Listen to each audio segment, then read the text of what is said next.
St. Catharines, Ontario is rich with Black history, and local historian Rochelle Bush is playing a crucial role in uncovering and preserving it. Since the spring of 2021, Rochelle, along with her collaborator Adam Montgomery, have successfully located and identified several historic markers within the Victoria Lawn Cemetery, like the gravestones of John Lindsay, a wealthy business person who escaped slavery, freedom seeker Mary Hutchinson, and Gertrude Thompson, a niece of renowned abolitionist Harriet Tubman. Joining us now to discuss this further is historian Rochelle Bush. Rochelle, thank you very much for joining us today. Oh, thank you for having me on. Can you share with us some of the challenges you faced in terms of locating and identifying the gravestones of these very prominent Black freedom seekers? Yes, so some of the challenges that we faced, first and foremost, was getting access to the cemetery ledgers, because we had to identify whether they had gravestones or not. So we know that a lot of people were buried in Victoria Lawn Cemetery, and we wanted to go through the ledgers. So once we received access, we narrowed it down to the number of people we wanted to discover, hopefully discover.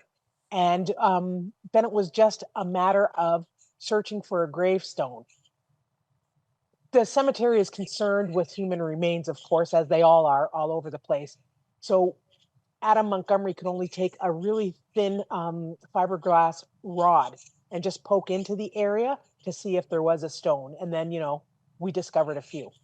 And what's been the most rewarding aspect of the project that you have going, the Salem Chapel Underground Railroad Cemetery project? So the most rewarding aspect is actually discovering a stone. So at Victoria Lawn Cemetery, old section G is mapped out, and it lets you know if there's stones or not, if the family purchased a stone. In other areas of Victoria Lawn, like old section B or section A, you don't know that, so it's hit and miss. So the most rewarding is finding stones such as John Lindsay's, or discovering stones from members of Harriet Tubman's Fugitive Aid Society. And you're hoping to raise $15,000 in donations. How is that process going? So we succeeded. We went beyond the mark. So we've almost at $16,000. So we have enough to cover the project. So a few stones have been restored, and we're looking at working with the cemetery to purchase new stones for some that, like Lindsay Stone, for example, it's in about 35 pieces. So we would like to see a new stone in place of the old one.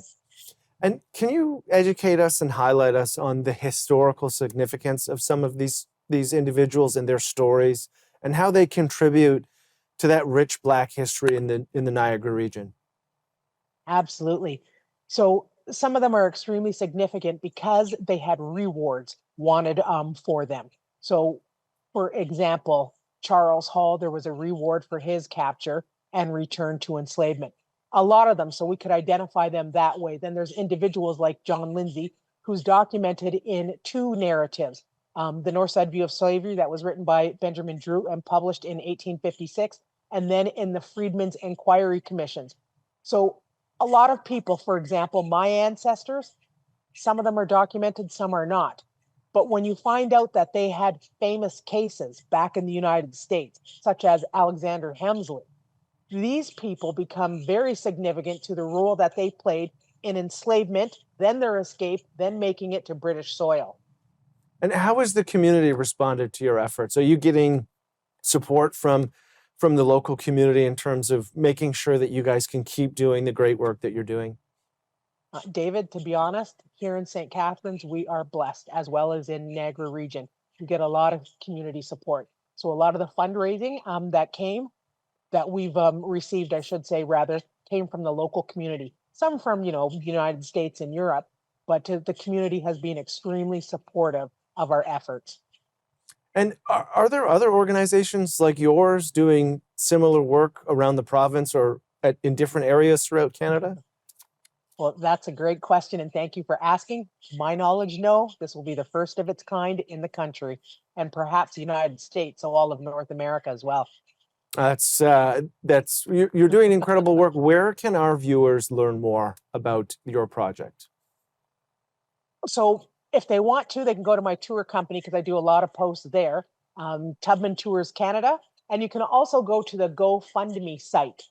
not to make a donation, but just to read the updates that are listed. So it would be the Salem Chapel Underground Railroad Cemetery project. Rochelle, thank you very much for your time today. Thank you. Thank you for having me. Stay with us. We will be right back after this quick